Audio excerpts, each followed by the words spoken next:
जब भगवान विष्णु ने कलयुग की स्थापना की, तब पृथ्वी लोक पर अपने भक्तों के पापों को हरने और उन्हें मोक्ष की प्राप्ति कराने के लिए अपने चौथे धाम श्री जगन्नाथ धाम की स्थापना की, जहां भगवान विष्णु अपने भक्तों के पापों को हरने के लिए जगन्नाथ भगवान के रूप में साक्षात विराजमान हुए। जगन्नाथ धाम को धरती का वैकुंठ कहा जाता है।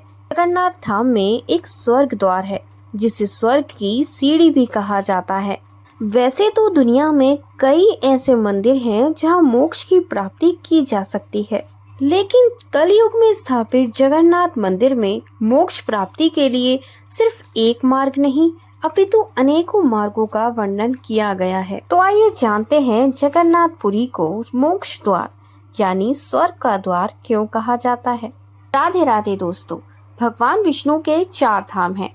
इन 4 धामों की स्थापना अलग अलग युगों में हुई। सत्य युग में बद्रीनाथ, त्रेता युग में रामेश्वरम, द्वापर युग में द्वारिका और कल युग में जगन्नाथपुरी धाम। भगवान विष्णु ने जगन्नाथ धाम की स्थापना पृथ्वी लोक पर यानी कल युग में अपने भक्तों को मोक्ष प्राप्त कराने के लिए ही की थी।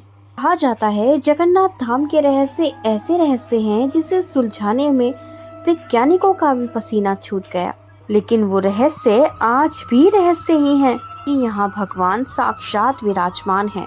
भगवान अपने भक्तों को दर्शन भी देते हैं, उनके हाथ से भोग भी खाते हैं, बीमार भी पड़ते हैं और रथ पे सवार होकर अपने भक्तों को दर्शन देने भी जाते हैं। तो आइए जानते हैं जगन्नाथ मंदिर को मोक्ष का द्वार क्यों कहा जाता है। भगवान जगन्नाथ मंदिर के 4 द्वार हैं। द्वार को भगवान जगन्नाथ मंदिर का पंचम द्वार कहा जाता है।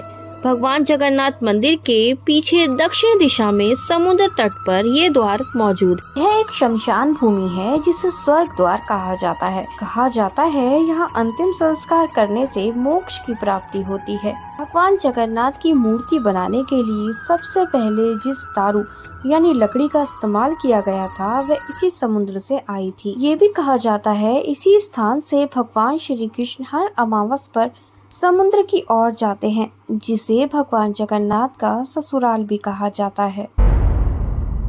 भगवान जगन्नाथ मंदिर के प्रसाद को महाप्रसाद कहा जाता है। भगवान जगन्नाथ ने अपने प्रसाद को अपने से भी बड़ा बताया है। कहा जाता है जगन्नाथ मंदिर के प्रसाद को जगन्नाथ भगवान का ही रूप माना जाता है।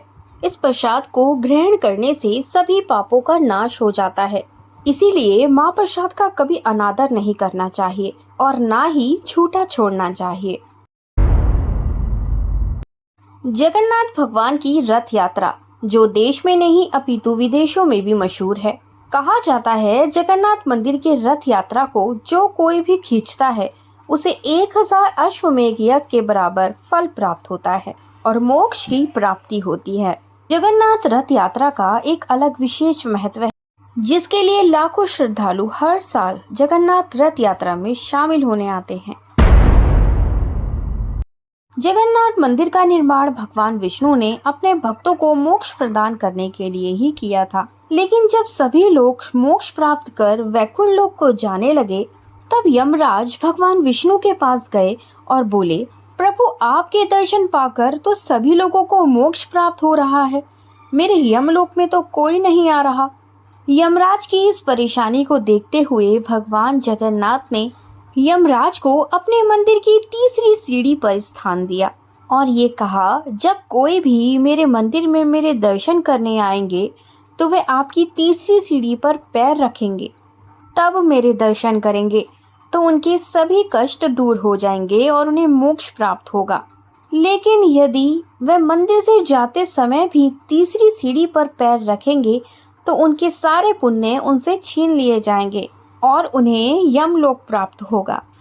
कलयुग में बने भगवान जगन्नाथ मंदिर से ही हमें कलयुग के अंत के संकेत भी मिलते हैं।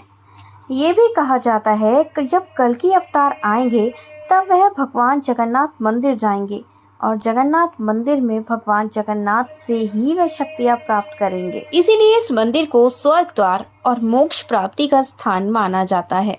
इस मंदिर में साक्षात भगवान विराजमान हैं। इसीलिए इस मंदिर के रहस्य आज तक रहस्य बने हुए हैं। पुराणों में लिखा है कि जब कलयुग आएगा तो यह मंदिर भी डूब जाएगा।